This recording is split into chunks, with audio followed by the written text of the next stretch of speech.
Welcome. You're listening to the Keeping Ashland Healthy podcast, a podcast production of the Mental Health and Recovery Board of Ashland County, Ohio. Thanks for joining us. And thank you for tuning in to another episode of the Keeping Ashland Healthy podcast. With me in studio, very excited, shaking my paper, I'm so excited, Janel Molnar, who is the Director of Recreation and Wellness over at Ashland University. Welcome, Janel. Thank you, David. I have been wanting to have Janel on the podcast for a while. It just happened that this is the right time for that. We have known each other. I've lost track, Janel, but that's because I'm old. My memory's bad. But it's been years. I think it has been. I don't even recall the first year. We'll talk about that later on. But it has been several years that we've been partnering. It's one of my favorite partnerships at the university. Janel is a wonderful person. And I'm not just saying that, Janel. We're going to talk about an award that you received from other people that weren't me. So there is objective evidence that you're a wonderful person. We're going to get to that. But first, people need to know, Janel, kind of what is your official role over at the university? I read off a couple titles there. So let's talk about that. And I might ask you a little bit more about your motivation and all that stuff for being in the roles that you're in. Yeah, sounds good. So my position, I'm the Director for Recreation and Wellness at the university. Right. So it's really a pretty broad role. So it's the rec center, oversight of the rec center. Which is beautiful, by the way. Thank you. We have a couple other outdoor facilities with hammocks and intramural fields and volleyball courts, but then also our programs that we have, so intramural sport clubs, group exercise. And then we do quite a bit with wellness as well, with employees and with students. So it's the building itself, but then all recreation and wellness that exists on campus. And it's that wellness element we're going to spend a little bit of time on, but that's pretty broad. You said it includes both students and students staff. And employees. Employees. Yes. Wow. That's awesome. Yeah. And then I have to imagine, I don't know if you had a sports background. Tell me about some of your motivations where you said, this is what I want to be doing with my career. Yeah. How did that happen? I've never asked you this before. Well, you know what? I didn't think that this was going to be the path. So, so my major was therapeutic recreation. Okay. So that's working with people with disabilities. And I was thinking in the clinical setting. Yeah. And so anyway, I graduated. A graduate assistant position opened up at the university, and that was pre-rec center, right? So this is over 20 years ago. And so I did that. But you're only 25, so I don't know how that works. But go ahead. I know. Yeah, we'll do the math later. But anyway, so I did that graduate assistant position, and then after that, then the facility opened, and a full-time position came about. So through that process, then, as you experience different things, you figure out what you enjoy and what you like to do. So the position was Assistant Director for Facility Operations, my motivation within that and what I really liked was the day-to-day operations, making sure that everything was going smooth and that providing a good customer experience for people, right? Yeah. So at the time then I was responsible we have 115 student employees. So I was responsible for training them, making sure the operations were good, all of that. Then fast forward 3 years from there, then I became the director of the facility and of the program. And so then at that time, then my motivation was I was overseeing everything. So figuring out from all the students that are on campus, there's something for everyone that we offer, right? So even if you are not someone who likes to go and lift weights or run every day, there's something that the program or facility has. So do you like to go to the game room? Do you want to go to the meditation room? Can you go walk on the track? So whatever that may be. So I think my motivation then kind of slipped into how are we servicing all students on campus and how are they finding a place and trying different things that we have. So that's something unique that we have is all of our programs and services for students are free, right? Yeah. So group exercise classes, you don't have to pay to do them. Intramurals, you don't have to pay. So it's just a time to experiment and kind of figure out what you like. Did you know even way back when that there was a direct relationship between, students that were, engaged in exercise and movement and taking care of their bodies and how that would maybe translate to how they do with their work, for example, at the school, the academics? Did you see the relationship kind of from the get-go that both these things were important for a lot of different reasons? Well, I don't think from the get-go, honestly, because you just think, when you're 22 years old or whatever I was, and starting off that, I'm running a rec center and this is for physical activity. But then, then you realize how everything really plays into one another. And, and I think, I obviously I realized that as time went on, but then like most impactfully, like in the past 5 years, 5 years ago, we took on wellness within our department. So then at that time, and then that's for students and for employees. Students, it's amazing now, right? Like I have 4 children, elementary to middle school age, and there's Hope Squad that's in elementary school and in middle school and in high school. And so, from the very beginning, they understand the importance of mental health. Yes. They're exposed to different things with physical wellness, with, their PE classes, and with spiritual wellness, with, going to church with family and all of those different things. But I think something within like our wellness program then is tying in all of those 7 dimensions of wellness and having people realize that this is what makes you whole. Yeah. And holistic is knowing all of these different roles that wellness has in your life and how can you experiment and try with each of those different things. So anyway, I think, you had asked like what like motivates me, I think, is just helping people to realize what's available to them and making them the best that they can be, right? Yeah. So since we offer so many different things, they can, have the opportunity to try these different things for free, whether it's with physical wellness in the rec center or if it is with the different programs that we have going on, knowing about the resources that we provide, but then hopefully getting to be a whole person with their wellness so that once they graduate and they leave, that they feel confident in themselves and they know what they enjoy doing, what makes them feel good, and where can they go if they These are healthy habits. Assistance. They can continue, hopefully. Yeah. And again, this is, to be clear, this is for students that maybe live on campus, but also that commute, right? Anybody? Yeah, okay. Any student. And honestly, we're realizing now that some of the online students may not be aware of those different resources. So that is a goal of ours right now is, for all of those students, how do we make that information known to them? Right. That even if they are online, here are the resources here on campus that you can utilize. We do send out every week to students. We work with a platform. It's called Campus Well. Okay. And it sends out articles and information related to wellness every week. And then we have our own Ashland spin with resources in there as well. Just trying to contact all students and faculty and staff. Well, you're touching on another subject I wanted to hit, which was I was amazed because I didn't see the number until this article came out in a recent TG. But you said it when you were doing your intro about how many students that you're in charge of. And I said, oh, my gosh, that's a lot. And I can't help but think about what I would do in that situation, which would be run, quit. I can't imagine being responsible for so many young people. Not that I dislike young people. I feel ill-equipped to manage that many of them. But you have done it so well that they gave you some kind of award. They gave you this National Peer Education Award, which I was reading a little bit about that award.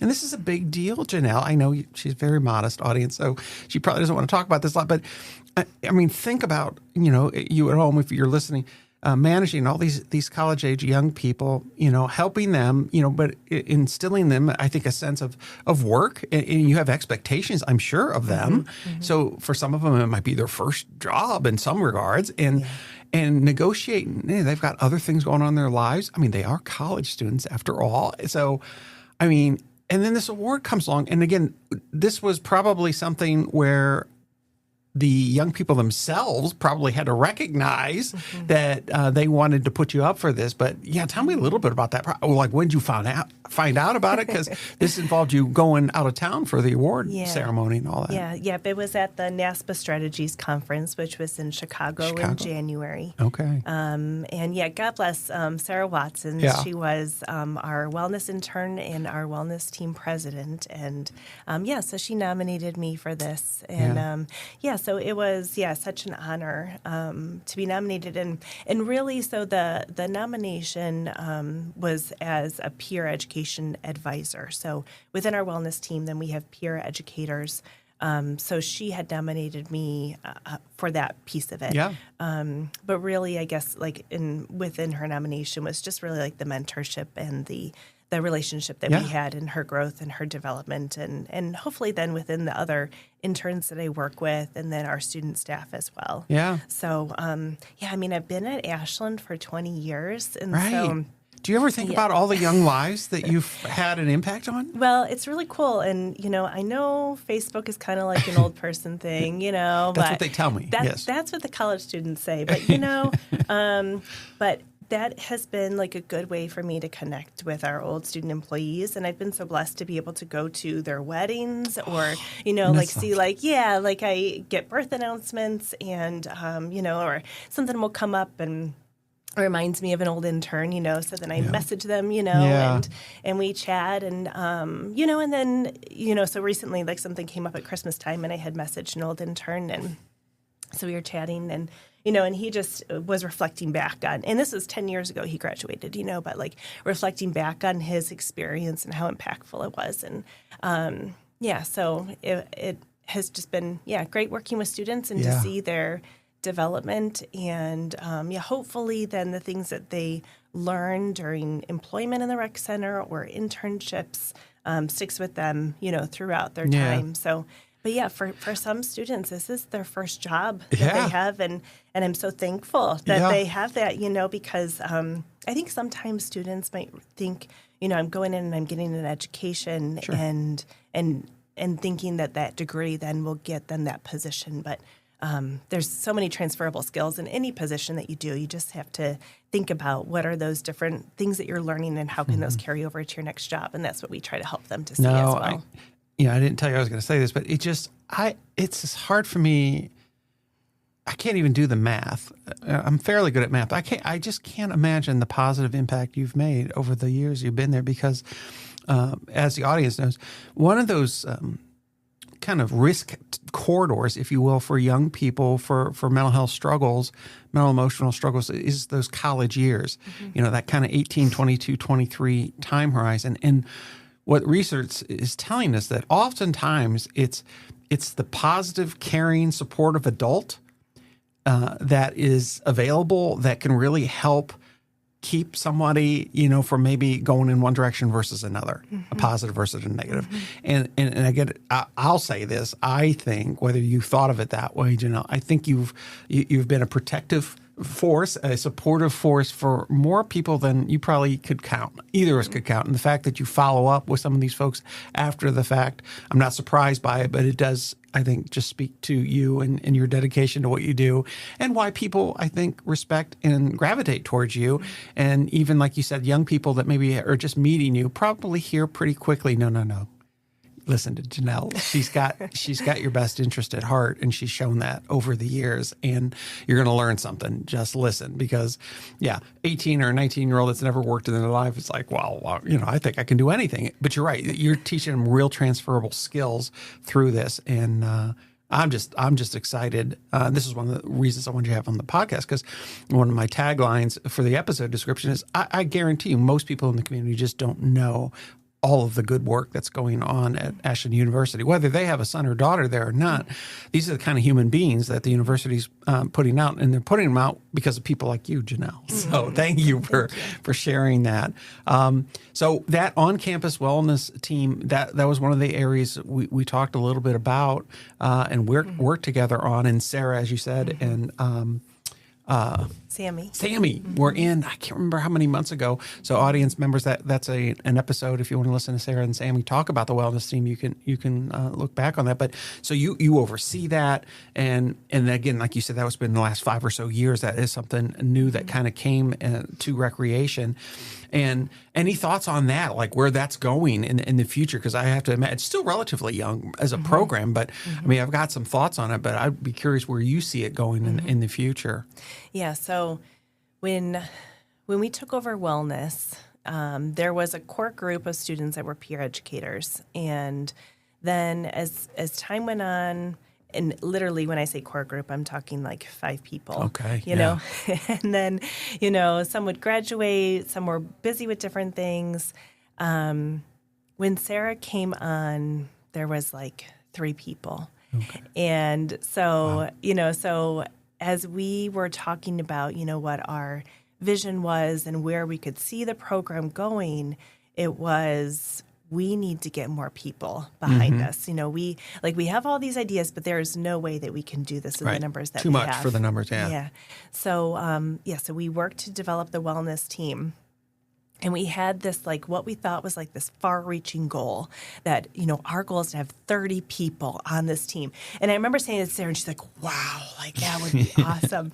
Well, we have over 30 people on the team right now. So they have done a fabulous job growing the team. So, how we did that is, through Sarah and Sammy's passion and love for wellness and just their personalities that bring people in. And that's part of it is with giving the wellness information out is bringing people into you, know, and just having those small conversations with them and just those little bites, so that they understand a little bit better of what's available to them or some kind of tip or trick or something. So, but from that group then, we said, okay, not everyone will be a peer educator. We'll get people trained and we'll kind of expand the group. So that's kind of where we're at right now is we have this over 30 people in this group, 1 man. So that's, we're trying to expand on the men in the group. Yes. And Keaton is working on that. But, we're going to expand to get more peer educators. So within the coming months, Jill and I are going to be conducting trainings, getting them into peer educators, but then also so Sarah was to grow the group, and then Sammy is to develop the group, Gotcha. Right? So she's going to make it more sustainable. And again, there's only so much Sammy and I can do, and there's people who are willing, wanting, able to do more. So, how can we develop with the education and have someone who just helps with education on campus? What are the resources and making sure that everyone on the team is aware of those different things. And, someone else has stepped forward and said, I really want to do something with member experience, because sometimes it feels like a job being a part of wellness team, and we don't want that. Right. It's fun and you want to be here. So how do we make this a good experience? So just getting different people. We have someone else who's on social media. So just making it so that everyone has a role. And then hopefully then beyond that, we kind of get into, this group is focusing on this subject, mental health, or this group, or maybe it's divided up between the different dimensions of wellness. We haven't gotten that far yet, but so just continuing to grow and to build it. So it might go beyond 30. Okay. And we're welcoming. We love it. So, and everyone who comes is because they want to be there. Yes. They enjoy wellness, and they want to share that information with other people on campus. Do you think over time they develop on campus, people recognize them and maybe go to them for assistance or help or direction? They start to become known people, if you will? Yeah. And that's another goal is, Sammy, Sarah are very well known. That they're the leaders, and now Sarah has graduated, so we know Sammy and we know other people, but we're really trying to make sure that people on campus are aware of who the wellness team is, who are the peer educators that then, so peer educators, the difference with that is they go through a 12-hour certification training. Okay. And that's through NASPA. And so then with that, they know all the resources on campus, but then they also know how to have those conversations with their peers and sit down. So we kind of, describe it as a middle person, before they would go to counseling. So if you just need to know, what are some different things that I can do? How can you guide and direct me? That person is a key person for you. So, and so we, coming from a peer versus an adult or, somebody more formal, I think, that might engage some of the younger people more. They might feel more comfortable. Yeah, for sure. For sure. Very good. Well, it's newer, but I just love the direction. I love the way the college is thinking about wellness.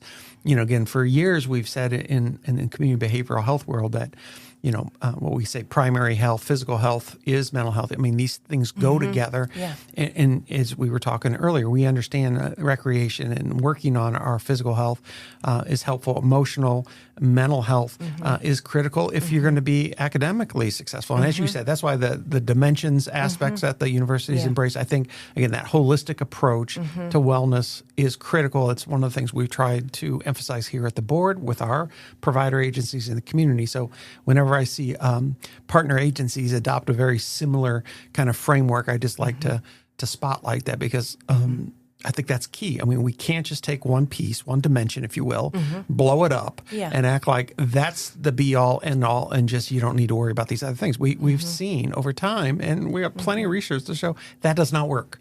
You can have all the money in the world. In fact, there's many stories of very, very wealthy people, Janel, that are miserable. Very miserable. So miserable sometimes we read about these high profile, unfortunately, deaths. And people always say, well, they had everything, David.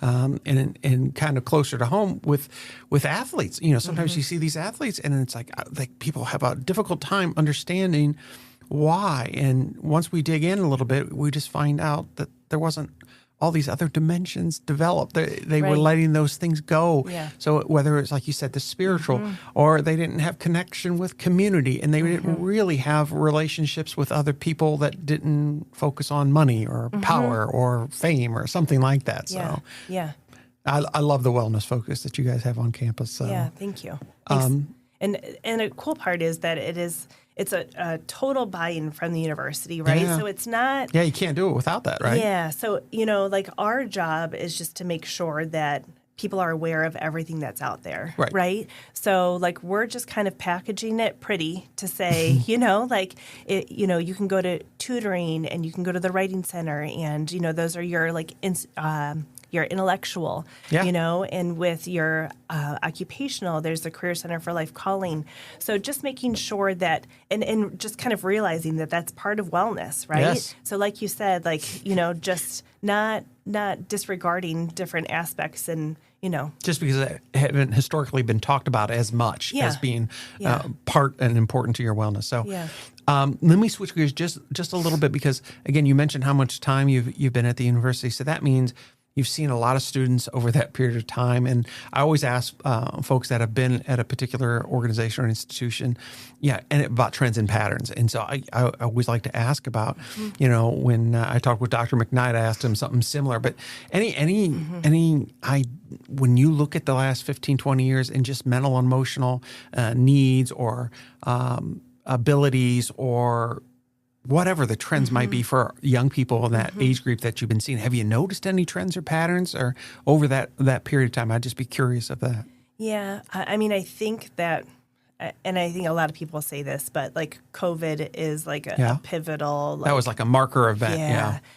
So, since then, we're still seeing a lot of students who are staying in their bedrooms, staying in their residence hall, right? Not wanting to eat on their own, getting food and taking it back to their room, not socializing. So I think that there's the piece with the social wellness that really changed, Connection and engagement. Yeah. And but I think that, and it's really even... And it has gotten better, because I even realized, right after COVID, when you would be, walking across campus, that, people would have their earbuds in or whatever and not make eye contact, where now it's a lot better, people maybe not necessarily doing that as much, but looking at you smiling, there's no mask behind you. Yeah, that's true. The masks were a big thing. So, so I think we're still coming out of it. I think things were much more vibrant, pre-COVID, with that's my memory too. All of the programs and the engagement and the involvement. So I think, I don't know, if we'll get back to that, but I think that we're doing things differently. And I think that for us, and especially we took on wellness right when COVID ended, right? And so that was, I think, the adjustment also was, okay, now that we're focusing on wellness, let's meet you where you are. And even if you're not coming into the rec center, right? Because that's what our focus was before, was coming to our programs. But how can we virtually do this with you? Or how can you do this on your own? Yeah. Or what are some things that you can be thinking about? And even right now, we do things, we call it wellness lift, and it's in the elevator. And, so the elevator Tell me more. Elevator can be an awkward space, right? And you, sometimes you talk, maybe you don't. But anyway, it's just something to ponder. Right? So every month we change it, and it's focused around each dimension of wellness. So this month is focused on like your spiritual wellness. So, like I forget the exact wording of it, but like what are my plans, or like what will happen after graduation, so just something to like think about. And then we have a resource down there. So, do you want to sit down and talk about this more with someone? Then you can contact Christian Ministry, or, we had another one with occupational wellness. So, what are my, what's my ideal job, or what are my plans? What would I like to do after graduation? So just something to ponder. So anyway, I guess just to say, like it's not always pre-COVID was like active physical engagement with someone, right? Like you're doing things with us. Now we just kind of like to spread things out and just be wherever. We also have wellness while you go. So that's in the restrooms, that right in front of you, and it has wellness information, different things to get involved with, what you can do. But anyway, just so that it's constantly surrounding you. No, that's great. A story, I don't know if this is true, but a young person told me, David, we were wearing earbuds. When you saw a young person with earbuds, that means don't engage me in conversation. But you boomers were so dumb that you still engaged us. So that's why they went back to wearing their big headphones. That could be. So they said now, because I said, why are you guys wearing these huge headphones around campus? And, when they've got the little things that sound really good too. They said, because you people would talk to us like you didn't see them. Apparently people, they were too small. Yeah, old people. Because, I still try though. Like, still give them a wave, give them a hi. That's right. Just because you have those big headphones on does not mean I'm not going to try to engage you in conversation. I don't care. So I just think that was funny. But yeah, I love that you're adapting the wellness mentality for folks that maybe are a little bit more isolated. That's very clever, and I think that's good. So before we end, I have to talk about the kind of the direct relationship that we've had in our partnership, which was around suicide prevention. And you've done some things that are even more innovatively recently. But I want the audience to know, because we do this in the community as well.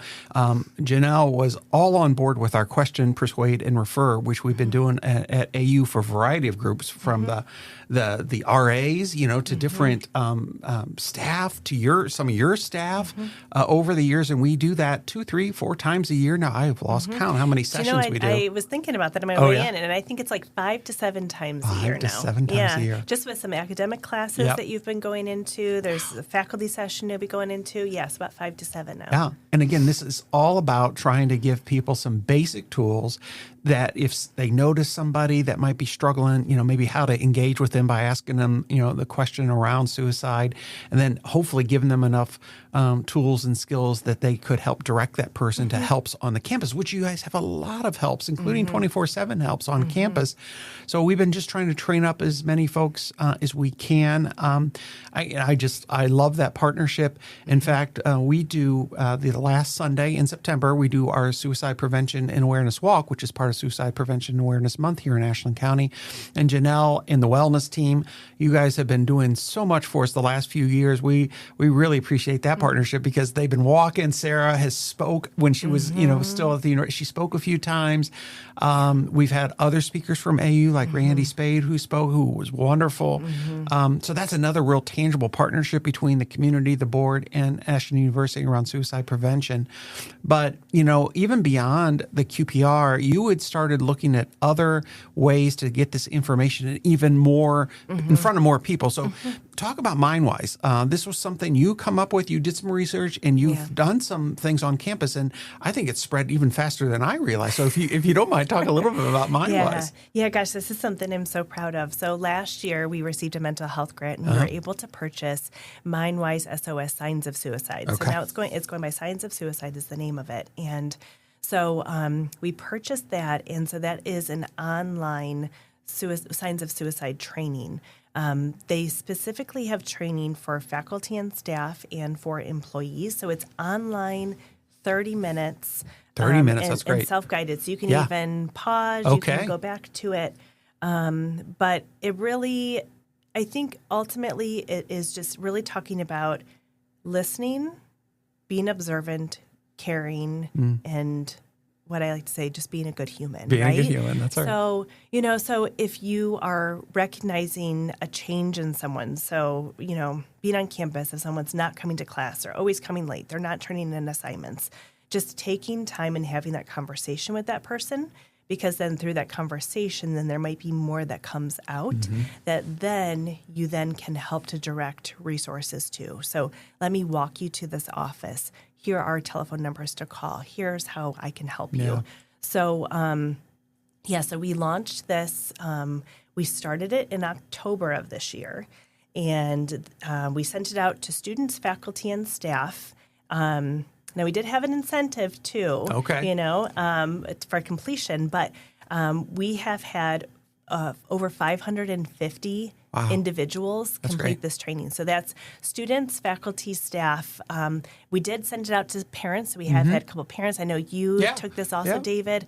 And so, we have had unbelievable turnout. And, from that also then, in talking with Oscar McKnight has said, we've had a lot of referrals from that then, because then once someone completes that training, then we send them all of the resources for campus and within the community as well. So then they realize, okay, here's the contact information for counseling services. I've noticed this in this person. I'm going to refer this person to counseling. And just the same, too, Elizabeth I talked with, who's with Smetzer at the seminary, she has also had referrals from that as well. Good so, to know. Yes, I think that's wonderful. But, a piece of that, like I said, we did have an incentive with it, which not everyone took advantage of, but we offered sweatshirts.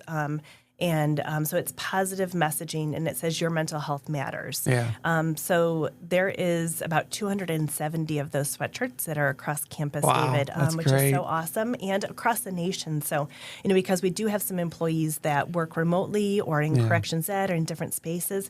So I think that really, there's the education that's coming with signs of suicide, but then there's also this sweatshirt that has the positive messaging and just knowing that, mental health is something that we talk about, right? And it is part of day-to-day life, and it's not crazy if you're struggling with something. But let's talk about it, and let me help you and provide you with resources. So that's great. I am so glad that MindWise SOS is taken off the way it is. You had given me an opportunity to kind of look at it early on, and I thought it was geared and paced, as you said, in such a way that people would find it attractive, and I'm glad that they have. And I think it's not a replacement for QPR. I think that there is definite benefits to doing both of them, and with QPR saying those words, and having that. Are you? I agree. And talking through conversations. I think they complement each other. Absolutely. Well, last but not least, I can't get out of here without talking about how you've helped with our upcoming 17th annual Pat Risser RSVP conference. So, as the community knows, we've been doing this for a while, and we have a planning committee that gets together. Janelle was on the planning committee, and early on when we were making decisions, we had our keynote lined up, but we had to make a decision if we were going to do additional sessions and how many. And you jumped right in, and we really kind of took the idea of at least some of the dimensions from the college, because I really like that holistic approach, and we just started building the conference on some of those dimensions. And you were so helpful, Janelle, to suggest several speakers at the college. I think all but maybe one of them was confirmed that they would do it, and they were excited to do it. So that conference coming up, the end of March, that last Wednesday in March on the 25th, I believe. I don't know. I should know that. Yeah, Wednesday, March 25th. At AU Convocation Center. I'm really encouraging folks that should be live registration by the time you listen to this episode. But thank you. I just want to thank you for that help. And again, it further solidifies that partnership, that relationship between the Ashland County, the board, and Ashland University, which is that's one of those things where we're just really important, because I've been in communities where there's not the good relationship between the large university or college and the surrounding community, and everybody's worse off for that. They really are. So I think because we have a positive relationship, everybody's better off. I really firmly believe that. So thank you for your help with the conference.